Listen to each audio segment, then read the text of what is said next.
So, ano muna natin about unit ni customer is yan.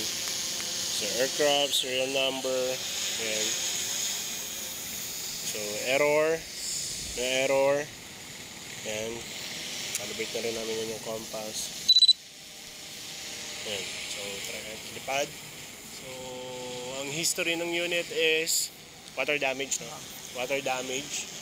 Yan.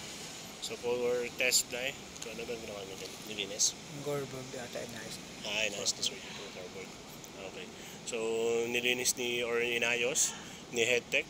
I don't know kung ano yung exact na ginawa sa unit. Which is yung core board talaga. Yan. So, tingnan natin kung magre-record. Nagsiswitching ng camera. Working lahat. Try natin mag-record. Yan. Yan. So, GPS 15. Okay. Battery is good. Signal, good. And so, distance is almost 500. And height is 130 feet. Yan. Camera. Video recording.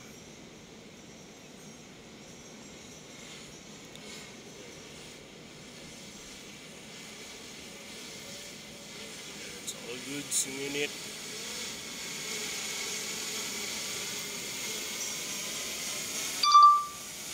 Sensor, working din lahat. Nakikita nyo may green. So, nagre-red kasi Loading.